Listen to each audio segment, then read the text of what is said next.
ప్రతి బీసీ సంఘానికి 1,00,000 నుంచి 2 లక్షలు ఇచ్చారండి. మీ అందరికీ తెలుసు. ప్రతి ఊళ్ళో ఇచ్చారు, ప్రతి సంఘానికి. అంటే మనం కొనడానికి ట్రై చేయాలండి. కొన్న వ్యక్తి కదా ఆ పార్టీ వదిలి మళ్ళీ మన పార్టీలోకి వచ్చి మన పార్టీ న్యాయం చేయడానికి మరి చంద్రబాబు నాయుడు గారు దృష్టికి వెళ్ళిందో చెప్పడం ముందుగా మనం అడగాలి. కాబట్టి అయ్యా ఎమ్మెల్యే గారు, మొన్న వెళ్ళిన వ్యక్తులు మీకు ఏమైనా తెలుసా తెలదా సార్? మాకు చెప్పండి అవుతుందిగా. ఎందుకంటే ఇలా సభ్యత్వం చేయాలంటే మేము మన చంద్రబాబు నాయుడు గారి ఆశ్రయంలోనే మన ఆంజనేయ గుడి దగ్గర మీటింగ్ పెట్టాము. హోమ్ మినిస్టర్ గారు మనం తీర్చి నారాయణ గారి ఇంట్లో పెట్టించారు.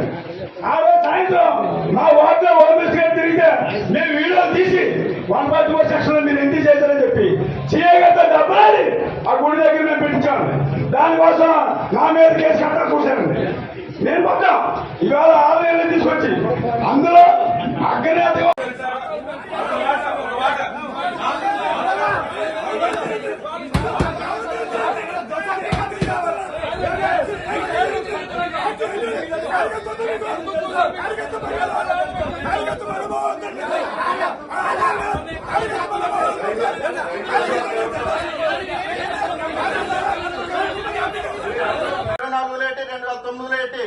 మరి 4 సార్లు కూడా ఎస్సీ కాన్స్టిట్యున్సీ ఎస్సీ మరి ఎమ్మెల్యే అభ్యర్థిని మనం ఎన్నుకోవడం జరిగింది.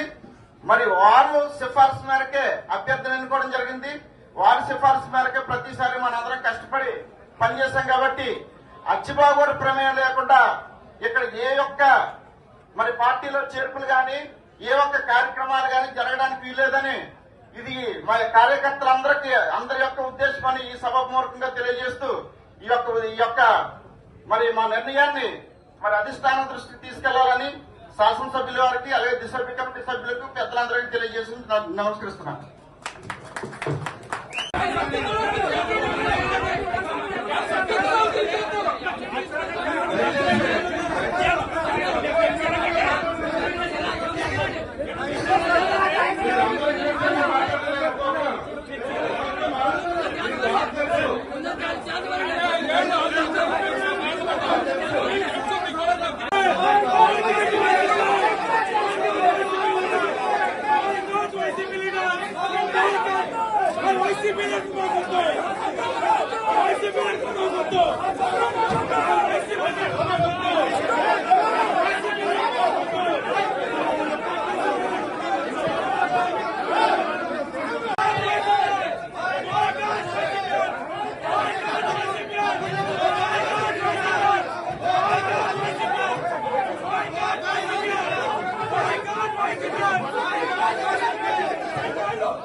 తెలుసు హోమాన్ కమిటీ దీని మీద చర్య తీసుకుని ఎవరైతే కష్టపడ్డారో അവർ గుర్తించాలని మాత్రం పార్టీ కోసం ఎవరు కష్టపడ్డారో గుర్తించాలి.